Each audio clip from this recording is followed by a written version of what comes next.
Warning: the following podcast, which contains strong language and mature content, is unsuitable for children or for the faint of heart. The subject matter discussed will be frightening and graphic in nature. Listener discretion is advised.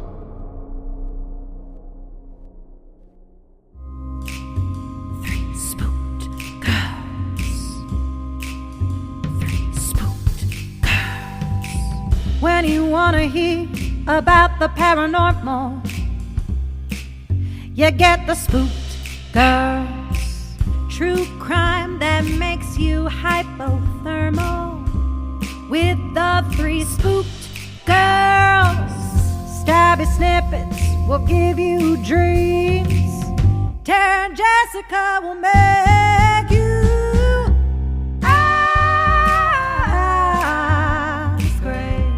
along with the Spooked Girls. Bring on the slaughter, we on that haunted ground. The three Spooked Girls. Hey Spooksters, and welcome back to another episode here on Three Spooked Girls. My name is Tara, and as always, I'm here with my girlfriend Jessica. Hello. Hello. And today we are back with another State Urban Legends episode. Shout out to Mackenzie because she was the first one on the thread in the Facebook group to request this. As you can see by the title, we are going to dive into Washington today, which because we've done multiple Bigfoot things, I thought we already did Washington. I was wrong. It was highly requested the last time I put a thread in the Facebook group for Washington. And I was like, y'all, we already did this. No, I'm just living some Delulu dream. So we'll get into that in a minute. Okay. But if you are new here, hello, welcome. Thank you for checking out the show. Returning Spooksters, welcome back. If you are not hanging out with us on social media, you can find us on all the places. Our handle is at Three Spooked Girls. And like I mentioned, we have an amazing Facebook group that is Three Spooked Girls Official. And if you are a reader, you can join our virtual book club. We host it in the Bookclubs app. It is called Spookster Literary Society. In real time, we have July's meeting tonight when we are recording this. We do our virtual meetings the last Sunday of every month. We read Sister Butcher's Sister, and we have another kind of fun thriller that we will be reading for August. So if you want to check that out and be a part of that, definitely go to our link tree in the show notes where everything we mention lives. And if you would like to support the show, you can go to patreon.com/Three Spooked Girls. For as little as $1, you get one bonus episode a month. Our alt tier for July was more of our real or not real state laws from Jessica, and that's always a great time. So if you want that, tons of backlog episodes released the day before, and to not hear ads, definitely check it out. Plus, we have so much extra content that is ready for your ears. And one last exciting announcement before we get into our legends is that it is Secret Satan season. Yay! Returning Spooksters and those who have participated, you already know what this is, but if you're newer or you haven't participated before, I'm going to run through this. So this is our one gift exchange that we do annually during spooky season. And we have a huge turnout every year. Last year, we were at almost 300 of you guys, and that is insane to me. I love it so much. This is like my favorite time of year. I love doing these exchanges, but we do have a little bit of business we have to talk about when it comes to this because as we grow, unfortunately, there are some people who don't fully participate, whether that's they ghost their person and don't send anything or other issues that come up. So we are tightening up our rules. And if you do not comply to these rules, you will be blacklisted from all future gift exchanges and then banned from the Facebook group. The interest form will go live next week if you're listening to this on publish day. So the first week of August, and we leave it up for an entire month. So that way, as many people that want to participate have the opportunity to go fill the form out. And there is no exceptions. You do have to be in the Facebook group. It's just the easiest way for us to track this and all of that and make sure that it is a safe, fun time for everybody involved. So after the form closes on September 5th, we'll take about a week, and on September 13th, unless otherwise stated, Any delays, updates, important information is always posted in the Facebook group, so make sure you have your notifications on. You will be contacted via email with the information on your giftee. This will come from the podcast email, which is 3spookedgirls@gmail.com. Once you get that, make it spooky, make it fun. If you want to put together a care package, amazing. If you want to send them stuff through Amazon because that's easier for your life, awesome too. Whatever you want to do. Our only request is that everyone observes by the $20 minimum. If you want to spend more than that, great. But if you can't, please don't feel like you have to go and spend hundreds of dollars. Like, please do not put yourself in a bad place just to participate. We want to make sure we keep this as accessible as possible for everybody. Now, if you are physically mailing out your packages, please make sure to do so by October 14th. Or if you are sending from Amazon or Etsy or whatever, please make sure that that is being timed to ship by October 14th so your person can enjoy their goodies before Halloween or on Halloween. A lot of times, a lot of us use flat rate boxes just because it's easy, the tracking is easily accessible, things like that. So really quick, rapid fire, our rules. Of course, like I mentioned, you got to be in the Facebook group.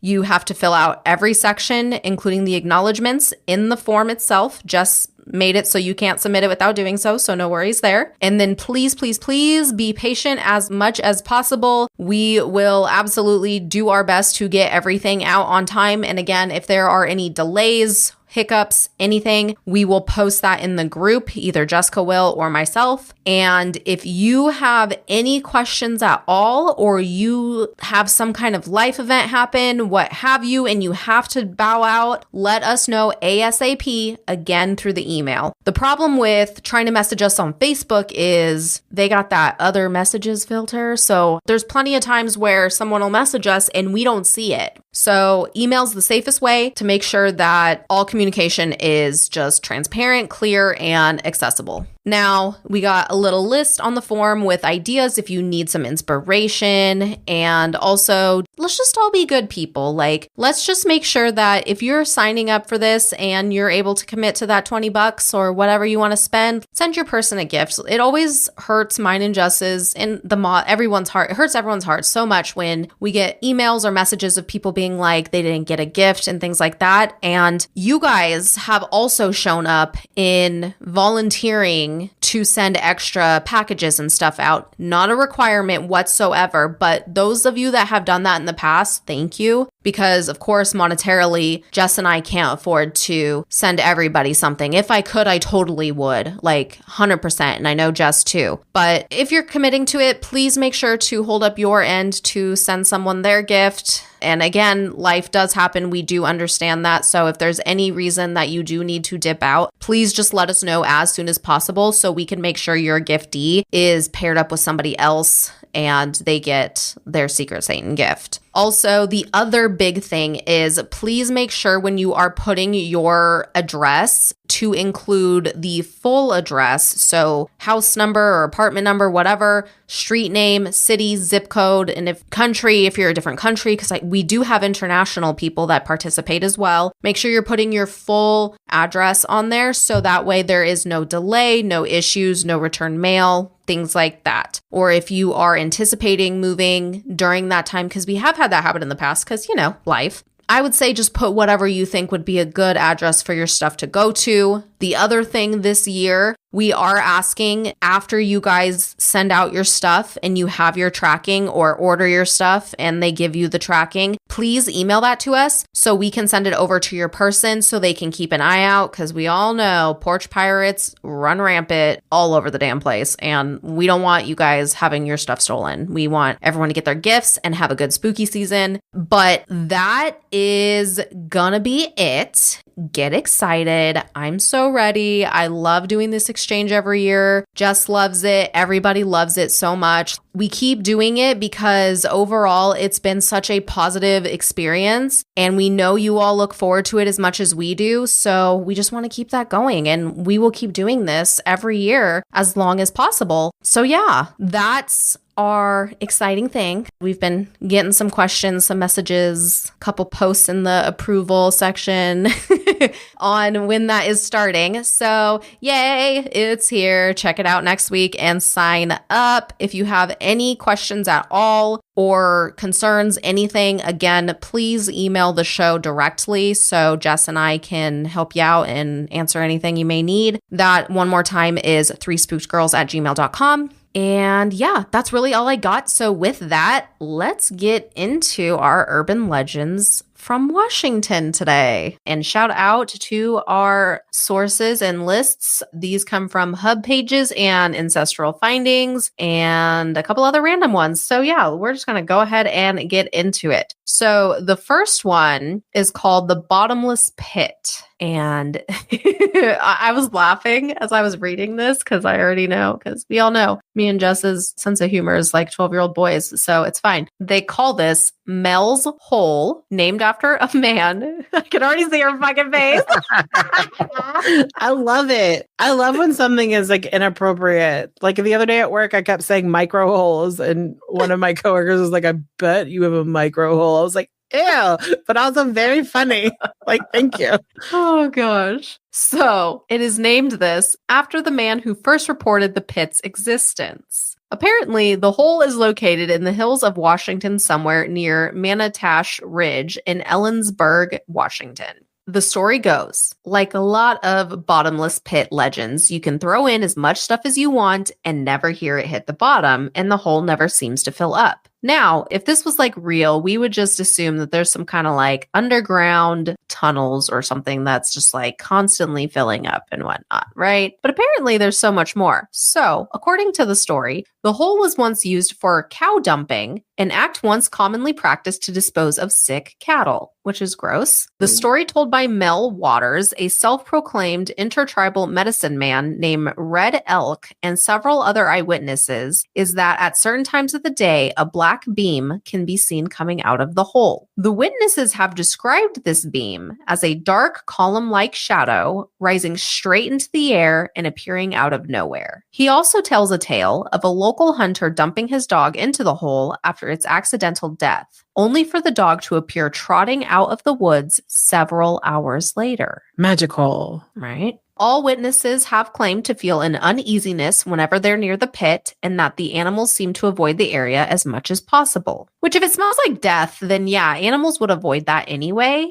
So that makes sense. And there's more. So to add more mystery to this story, it should be said that this is not the only bottomless pit story to come from Washington. Authorities have found and are currently studying a pit located in Woodinville, Washington, and the hole was first discovered by a neighborhood kid who they say his name is Cody. What was originally thought to be an average pothole collapsed after a garbage truck parked over top of it. Nothing too strange happened with it, except you couldn't see the bottom of it, and the hole continued to grow larger. When the road crew showed up to fix the growing pothole, the fire department, police, geologists, and every news station in Seattle reportedly soon followed. The bottom of this pit couldn't be found. The hole is said to be nearly perfectly cylindrical and at least 1,000 feet deep. Witnesses claim when standing near the pit, you can feel a cool breeze like air conditioning blowing out of it. As of yet, no further reports have been made as to what the pit may be, and it's still being investigated. Maybe that's where all the Bigfoot live. They're like in tunnel the pit? people in the pits. Also, underground. I mean, that could be. Right? So our next story is The Faceless Roamer, and this story takes place in the downtown area of Auburn, most often on A Street. As the legend goes, the faceless man is a former resident of the city of Slaughter, which is now named Auburn. In life, the man was said to be a wealthy landowner who had sold the property that was to be built into the thriving city of Auburn. According to the legend, he walks around angrily up and down A Street, often seen passing through walls and appearing on the other side. It is unknown why the man is seen as faceless, but it is said that his anger is based on his unhappiness with the way his land was developed into the city it is now. Many of the witnesses claim to have seen this faceless man, and he seems to find some sort of amusement in terrifying the unlucky souls who cross his path. And the person who wrote this said, within their research, he also discovered that at least 20 other hauntings in the Slaughter/Auburn area, including a high school and a local inn known as Slaughter Hotel. So maybe this area is just a hotspot. I'm like, do we want to stay at Slaughter Hotel? Kind of, but kind of not. Yeah. We'll have to look into that before we decide. Yeah, I'm just a little concerned. Because some haunted places were like, cool, we'll go stay there. And other ones were like, never coming here. We've literally said that in episodes, never going there. I just need to know why it's called Slaughter, like why the town originally was called Slaughter. Like, and then I can decide if I want to stay in the hotel. Because if it's like a real dark reason, I'm going to be like if it was like a town where it was like the slaughterhouse town where like, you know, that's where everyone went to like kill their animals. Okay, I understand. They used to name things kind of practically or funny back in the day. But then also like if it was the site of a slaughter, no, thank you. For sure. For sure. All right. So our next one is Steps to Hell. And this is located in Maltby, Washington at Maltby Cemetery. So these particular steps start at ground level and descend into the ground, leading to the back entrance of the tomb of a once wealthy local family, which the author of this wrote, I have no idea why a tomb would need a rear entrance or exit, a fire escape, I suppose. In the case of reanimation, you know, those zombies like to party and smoke. Oh my God, that made me think of Idle Hands. I love that. So, according to this story, if you were to go into the cemetery sometime after midnight, you would then go find the stairway. And of course, this stairway has 13 steps. And it says once you have stepped on the 13th step, suddenly all sound is said to cease. And it would feel as if the world has stopped moving all at once. And it says the real fear isn't supposed to come until reaching the bottom step. Once there, you are to turn around and behold an evil vision of hell. The people who have been brave enough to attempt this feat often buckle at the knees and pass out from fear. Also, apparently children have done this, and it says other children have been known to emerge from the staircase in a complete state of shock, sometimes never speaking again. Oh yes, send your children to the gates of hell. That is so smart. I mean, why wouldn't you? That's where they go, to the gates of hell. That's their playground. It's safe, totally safe. No, no issues there. MBD. 5 out of 5 on like Yelp. 5 out of 5. One witness claims to have attempted it when he was 16 with a group of friends. According to him, they arrived around midnight and searched for an hour or so to find the stairs. Upon locating it, the kids attempted to shine a light down into its depth, but were unable to see anything. The witnesses then claims to have begun walking down the steps alone.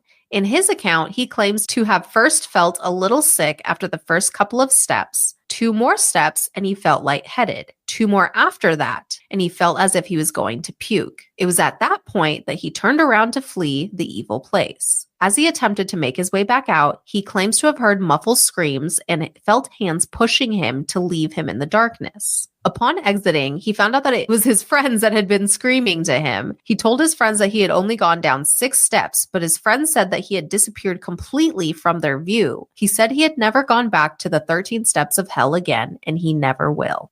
Damn. I think that's a very smart thing to do. Never go back. Yeah, that's like the start of a horror movie. That's like the entrance when you get like the little glimpse of the lore and you're like, what the fuck? And then it just cuts to whoever the movie's about. That's totally what that is.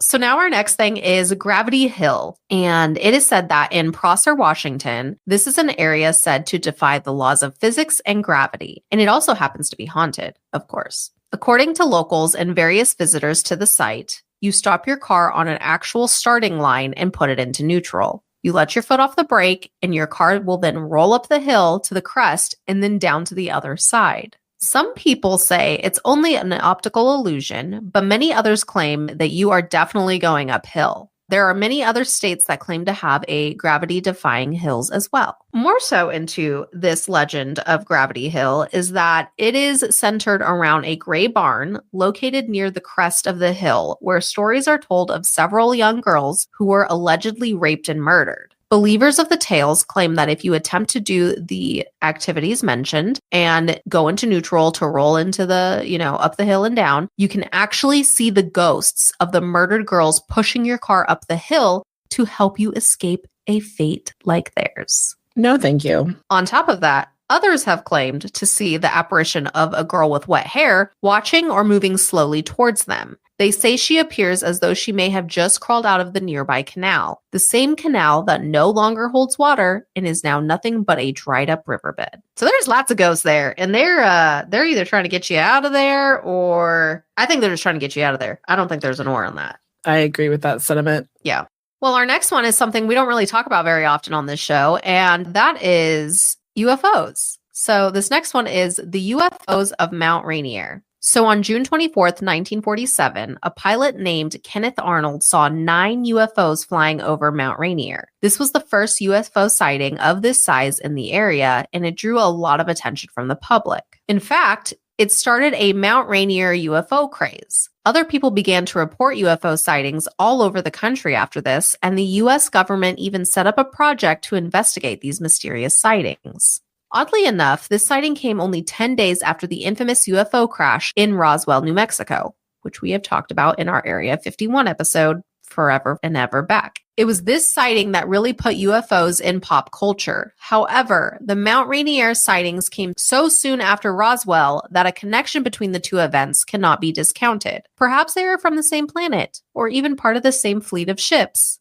Either way, Mount Rainier maintains its status as a hotbed of UFO activity and UFO seekers. I mean, I can fuck with that. I get it. Now, our honorable mention, because of course this is Washington, we have to mention, of course, Bigfoot. Your favorite. Our favorite, for sure. But I won't go into like who Bigfoot is. We all know who the baddie is. We know, we love them. If you want to listen to a full Bigfoot episode, we did a Bigfoot specific episode, which is episode 242. And then, of course, honorable mention is our recap of Jack Osborne's Bigfoot encounter episode with Jay from Jay and Silent Bob. So definitely check those out. But more specifically, so in Washington, there was an Army Special Forces soldier and a Washington State Trooper who both preferred to remain anonymous, reported feeding several Bigfoot creatures in a forest in Washington. In their close proximity to them, they discovered that they had their own language and one that is apparently quite distinctive. He said that they were between 6 and 7 feet tall and each weighed about 500 pounds. And like I said, if you want more Bigfoot,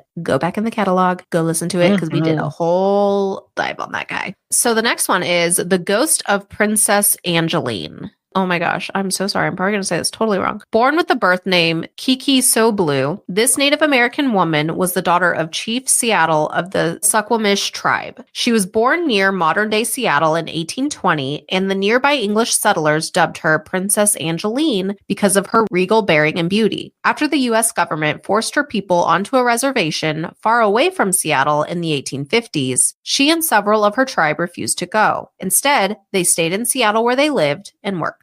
She loves Seattle and has apparently continued to stay there. To this day, people report seeing her ghost at the Pike Place Market in Seattle. Usually, she would be sitting on a blanket with several hand-woven baskets on it as if they were for sale, if she were not in her ghostly persuasion these days. She appears as a living person, and tourists often approach her, but she disappears if they get too close. I like that. She just living her life. Oh, yeah. I like when a ghost has a good afterlife. Like they're just out there doing their own thing. Just vibing. Now, to finish up our Washington episode for today, I have a sea monster for you. So this sea monster is named Caddy. Caddy is believed to have moved to Washington from Cadborough Bay in British Columbia, Canada. Those who have seen it, and there have been many, have described it as having an incredibly long neck and the head of a horse. It's been spotted as far away north as Alaska and as far away south as San Francisco. Lots of videos have been taken as proof of its existence, and one woman claimed in 1991 that she saw Caddy walking up the steps to the beach as she walked her dog along the shore. Caddy got some horse legs too? How is he walking if he's got the body of a snake? I'm a snake. I don't know why that just popped in my head. I'm sorry, guys.